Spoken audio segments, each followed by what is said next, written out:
العالمين والعاقبة للمتقين والصلاة والسلام على أشرف الأنبياء والمرسلين أما بعد فأعوذ بالله من الشيطان الرجيم بسم الله الرحمن الرحيم شهر رمضان الذي أنزل فيه القرآن هدى للناس وبينات من الهدى. ساتھیو، ماہ سیام کے حوالے سے ہمارے مسائل بیان ہو رہے ہیں. میرے اور آپ کے نبی جناب محمد الرسول اللہ صلی اللہ علیہ وسلم نے فرمایا الصیام جنۃ، روزہ ڈھال ہے. ڈھال کس چیز سے ہے؟ آپ نے دیکھا ہوگا کہ پرانے زمانے میں جب لوگ جنگیں کرتے تھے تو ان کے پاس ایک ہاتھ میں ہتھیار ہوتا تھا، دوسرے ہاتھ میں ڈھال ہوتی تھی. ڈھال کہتے ہیں اس گول سے توے نما ایک گول سا ہوتا ہے ہتھیار. اگر کوئی تیر، کمان یا نیزہ انسان کی طرف آتا تو وہ اس ڈھال کو ایسے آگے کر لیتے، وہ روکتا تھا اسے. میرے نبی نے فرمایا الصیام جنۃ، روزہ کیا ہے؟ ڈھال ہے. کس چیز سے؟ آنے والی ہر اس برائی سے جو روزے کو خراب کرتی ہے. یعنی روزہ صرف پیٹ کا نہیں ہے، روزہ رکھ کے آنکھوں کی بھی حفاظت کرنی ہوگی، کانوں کی بھی حفاظت کرنی ہوگی، زبان کی بھی حفاظت کرنی ہوگی. اسے ڈھال بنا کے آگے رکھنا ہوگا. پھر میرے نبی نے فرمایا فَإِذَا كَانَ يَوْمُ صوم احدکم، تم میں سے جب کوئی ایک روزے سے ہو فلا یرفس، اس دن وہ لغو بات نہ کرے. یرفس کہتے ہیں فضول باتیں کرنی. ایسے آ جاتے ہوئے مجھے ایک بھائی کی بات سن کے بڑا دکھ ہوا. کہنے لگا جی رمضان میں یہ جو نئے نئے نمازی بنتے ہیں 12 بجے نماز کے لیے چل پڑتے ہیں. بھئی رمضان میں نمازی اگر بنتے ہیں تو اللہ کی رحمت سے بنتے ہیں. اگر کوئی 12 بجے آ رہا ہے، کوئی 10 بجے آ رہا ہے، 11 بجے آ رہا ہے تو اس میں خوش ہونا چاہیے، دوسروں کو تنقید کا نشانہ نہیں بنانا چاہیے. دوسری بات میں یہ تنبیہ بھی کروں گا، یہ واقعتاً ہمارے اندر یہ چیز آ جاتی ہے. جو پرانے نمازی ہوتے ہیں وہ نئے نمازیوں کو رمضان المبارک میں آنے والوں کو بڑی معیوب نظروں سے بعض اوقات دیکھتے ہیں. اس کو یاد آ گیا آج مسجد میں آنا، پہلے کبھی آیا نہیں ہے. میرے نبی نے ایک صحابی کہتے ہیں یا رسول اللہ صلی اللہ علیہ وسلم، اگر میں نیا کپڑا پہنوں، نیا جوتا پہنوں، نئی چادر لوں، کیا یہ غرور اور تکبر ہے؟ میرے نبی نے مسکرا کے کہا اللہ جمیل و یحب الجمال، اللہ خوبصورت ہے اور اللہ خوبصورتی کو پسند فرماتا ہے. صحابی کہتے ہیں یا رسول اللہ صلی اللہ علیہ وسلم پھر غرور اور تکبر کیا ہے؟ میرے نبی نے کیا خوبصورت ڈیفینیشن کی. میرے نبی نے فرمایا اپنے مسلمان بھائی کو حقیر جاننا یہ غرور اور تکبر ہے.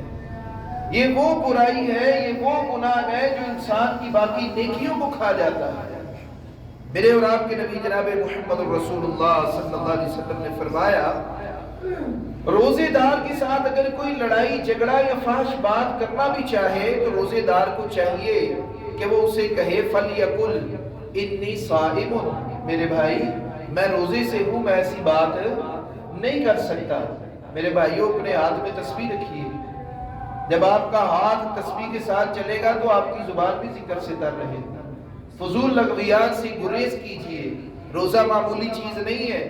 میرے نبی نے فرمایا والذی نفسی بیدہ لخلوف فم الصائم، میرے نبی نے فرمایا مجھے قسم ہے اس ذات کی جس کے قبضہ قدرت میں میری جان ہے، اطیب عند اللہ یوم القیامت من ریح المسک. میرے نبی نے فرمایا قیامت والے دن روزے دار کے منہ سے، یہ جو دنیا میں ہم روزہ رکھتے ہیں خالی پیٹ خالی معدہ جب انسان کا رہتا ہے تو منہ سے ایک اسمیل سی آتی ہے.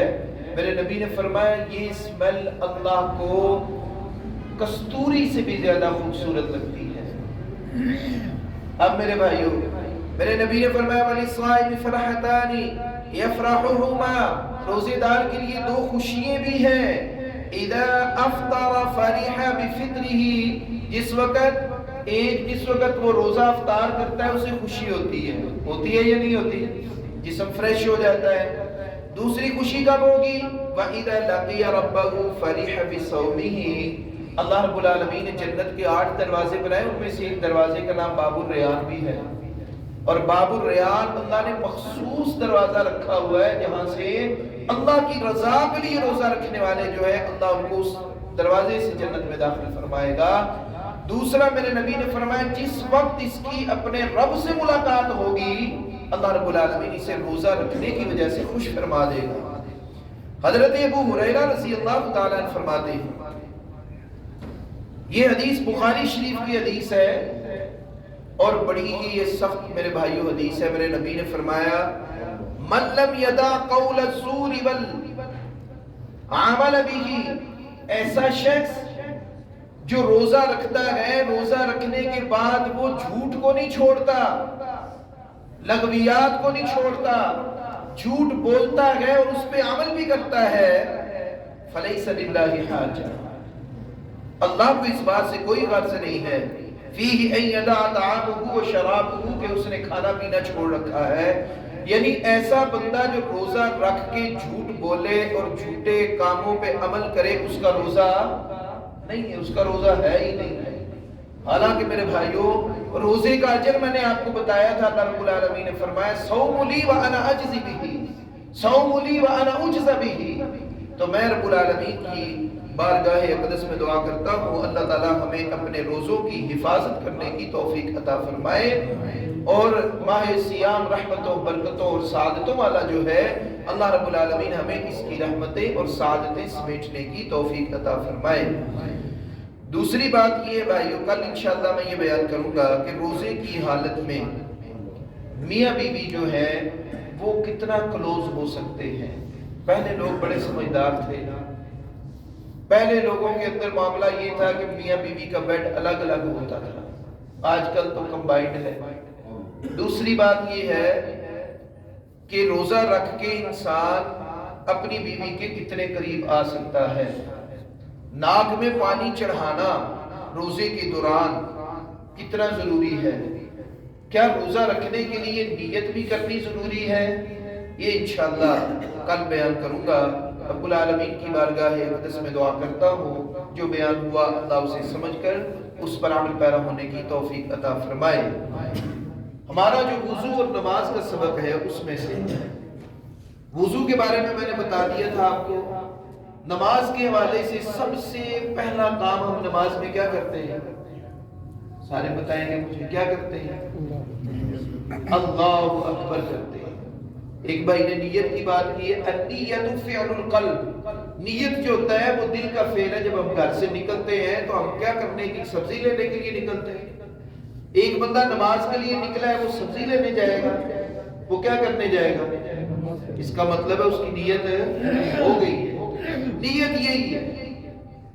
یہاں پہ ایک سوال کرتا چلو ان تمام ساتھیوں سے جو نماز سے پہلے کھڑے ہوتے وقت یہ کرتے ہیں کہ 4 رکعت نماز فرض ظہر، فرض کفایہ، اور منہ میرا قبلہ شریف، اللہ واسطے، اللہ اکبر، یہ تو مجھے نیت شاید اس طرح سے نہیں آتی جس طرح لوگ پڑھتے ہیں۔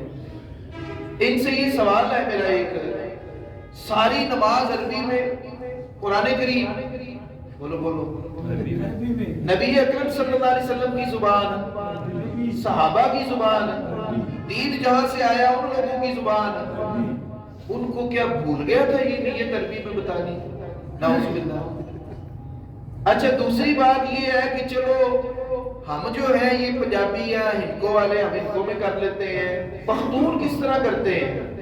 پشتوں میں، سندھ والے پشتوں میں ہی کرتے ہیں بھائی، وہ نیت پشتوں میں کرتے ہیں، سندھ والے سندھی میں کرتے ہیں، پنجاب والے پنجابی میں کرتے ہیں۔ اس لیے دین نہ سندھی میں ہے، نہ پختون میں ہے، نہ ہندکو میں ہے، دین عربی میں آیا ہے۔ اگر کوئی نیت ہوتی تو وہ عربی کے الفاظ ہوتے ہیں۔ لہٰذا میں نے پہلے بتایا ایک بندہ گھر سے نکلتا ہے، آپ دکان چھوڑتے ہیں، آپ کہتے ہیں میں ظہر کی نماز کے لیے نکلنے لگا ہوں، آپ کا سبزی لینے جائیں گے، شربت پینے جائیں گے، یا آپ کسی اور دوست سے ملنے جائیں گے یا نماز کے لیے آئیں گے؟ اچھا دیکھیں بخاری شریف کی پہلی حدیث ہے، آج یہ نیت کے سبق پڑھ لیتے ہیں، جس میں یہ الفاظ ہے کہ انما الاعمال بالنیات۔ دو بندے ہیں جو نماز کے لیے آتے ہیں، ایک بندہ وہ ہے جو خالصتاً اللہ کی رضا کے لیے چل کے آ رہا ہے، ایک بندے کے دل میں ہے میں نے جوتے چوری کرنے ہوتے ہیں نا، چوری مسجد میں جوتے، مسجد سے ٹوٹیاں بھی چوری ہوتی ہیں۔ اب یہ جو جوتے چوری کرنے والا ہے یہ نماز لمبی پڑھتا ہے، نماز بھی لمبی پڑھتا ہے، خشوع و خضوع بھی اختیار کرتا ہے تاکہ لوگ اس کے اوپر شک نہ کریں، تو آپ مجھے یہ بتائیں اس نے جو لمبی نماز پڑھی ہے کیا اس کو نماز کا ثواب ہوا ہے؟ ماشاءاللہ آپ سارے سمجھدار ہیں۔ کیوں نہیں ثواب ہوا اس کو؟ کیونکہ اس کی نیت کیا تھی؟ چوری کی نیت تھی، اور اس کو جو گناہ بھی ملا ہے وہ کس چیز کا ملا ہے؟ چوری کا۔ حالانکہ یہ مسجد بھی آیا، اس نے وضو بھی کیا، اس نے نماز بھی ادا کی، سنتیں بھی پڑھتا رہا، پھر بیچ میں اس نے جیسی دیکھا اس کا داؤ لگا، اس نے اپنا کام کر لیا۔ اس کا مطلب یہ ہے کہ انما الاعمال بالنیات، اعمال جو ہے وہ نیتوں پہ ڈیپینڈ کرتے ہیں۔ اگر ہماری نیت اچھی ہوگی تو اعمال بھی اچھا ہوگا۔ جب عمل اور نیت دونوں اچھے ہو جائیں گے تو اللہ کے ہاں قبولیت کی گارنٹی پکی ہے۔